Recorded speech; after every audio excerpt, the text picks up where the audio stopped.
Hello, we are here today with a little image breakdown by request via Instagram.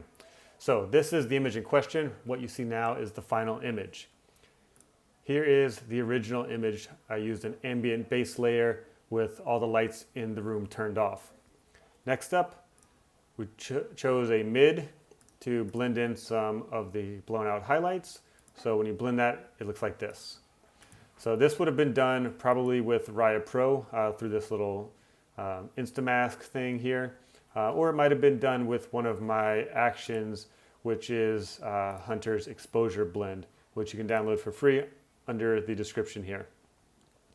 So after the mids, we go to floor recover. So this would have been a flash shot. I had some flashes kind of bounced at the ceiling over here at camera left. I might have had one sort of camera right, but actually at camera right, there was a big pile of construction crap that we had to crop out.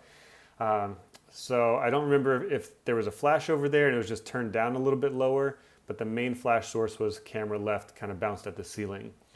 So what I wanted to do was recover some of these blown out spots from the floor. So here's the flash layer, and then once it was blended in at 50%, I'm sorry, here's 100% of that flash layer. Way too flashy, right? Drop that down to 50% and blend it in. So there we go, just kind of recovered some of those highlights. Next, I did a group here. You can see the group consisted of this image, which again was another flash layer. And then we blended in this flash layer for some of the outside areas. Why did I do that? Just to recover this little hot spot over here. That was caused by, I think, a reflection of the flash on the window. So without it, you can see this kind of like white, milky, hazy stuff. So we just popped that in, which I might not have ended up using anyway, but that's what I did as I was building the image.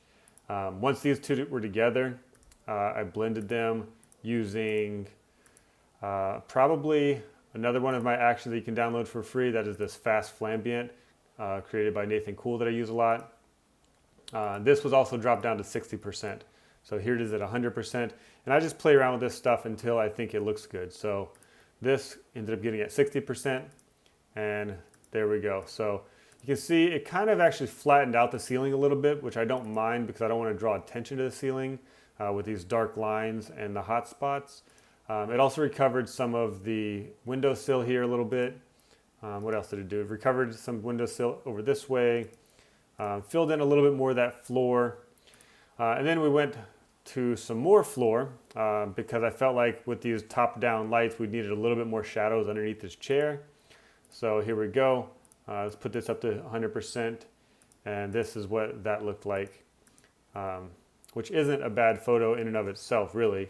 That's my lights on shot. So what percent did I have that? That was at 50%. So there it is at 50%. And you can see I'm just kind of adding those shadows back underneath those chairs to give it a little bit more of a natural feel when we turn the lights on. Next, here is a shot. This is at 70%. This was an ambient frame, lights off, and we're just looking at the outside view. So we'll drop that back down to 70% and pop that over the windows. So there we go.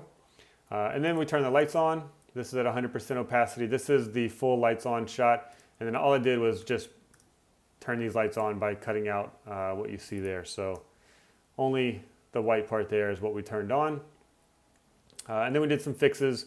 So this fun fact here, this picture was not hung on the wall yet. It was very plain, but we just got some painter's tape and double stickied it all around the edges and popped that up so we could fill that spot in.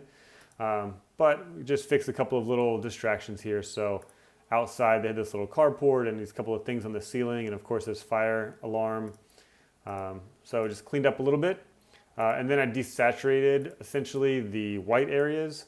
So selected all the backs of the chairs and the ceiling, desaturated that, -30 here. Added a final little curves adjustment, little contrast here. So that's my final pop. And there we go. So once again, we have beginning and end. Hope you enjoyed.